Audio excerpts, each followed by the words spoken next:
The first thing I saw when I pulled into my driveway was a stranger's Range Rover parked in my garage and an inflatable flamingo floating in my pool.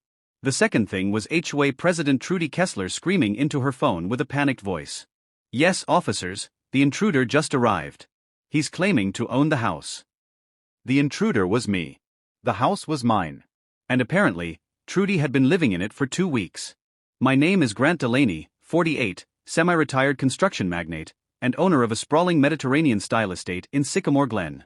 I'd been in Europe finalizing a development deal when my neighbor texted me a photo. Someone was sunbathing in my backyard. I assumed it was the maintenance crew. It wasn't. Trudy Kessler had a notorious reputation. She was the self-appointed HOA enforcer, chronic gossip, and part-time homestager with an inflated sense of authority. While I was abroad, she decided my property needed monitoring. In reality, she'd moved in, hosting wine nights, lounging by my pool, and even receiving Amazon deliveries under her name. When I came home early, she wasn't expecting me. Exhausted from the flight, I arrived to find my home occupied. Patio cushions I didn't own. Music playing inside. And then, Trudy herself, bursting out of my front door wearing my late mother's vintage silk robe. "Stop right there. This is private property," she shrieked, already on the phone with 911. "Trudy," I said evenly, "this is my house. What are you doing here?" She ignored me completely. "Hello, 911? There's a man trying to break into this house. He's claiming to own it." By the time the police arrived, she was standing behind them, pointing at me like I was a wanted fugitive. "Officers, this man has been harassing our HOA for months. The owner is overseas." I produced my ID, mortgage paperwork, and every proof imaginable. "This is my home," I said.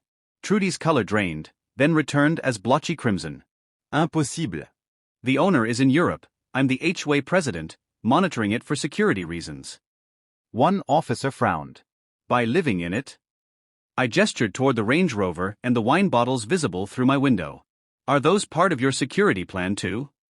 When the officers asked for documentation, Trudy stumbled. "I don't need permission. I'm responsible for community standards," she insisted. That's when I pulled up my Ring camera footage. Here she is arriving with a moving van.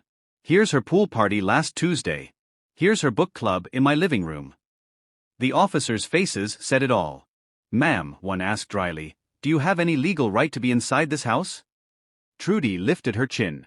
"I have every right as HOA president to ensure properties meet standards. The grass was too long, the mailbox crooked."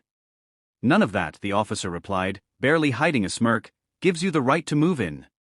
I showed them proof of her Amazon deliveries to my address. Trudy panicked and tried to run back into my house. Big mistake. The officers caught her immediately. A quick background check revealed she'd been warned before for entering homes without permission.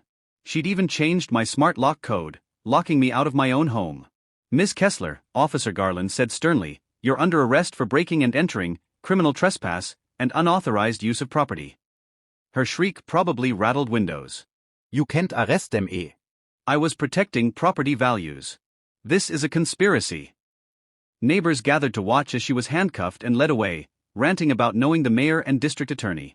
My neighbor Mr. Patterson filmed the entire thing. It was on the neighborhood Facebook page before I even finished my police report. When the officers left, I began surveying the damage. Trudy had rearranged my furniture, filled my fridge with rose, and turned my bathroom into a salon of anti-aging creams. The footage showed her giving tours to friends, bragging about her temporary residence, and even planning to cite me for property violations when I returned, just to reassert dominance. 3 days later, the HOA held an emergency meeting. The turnout was massive.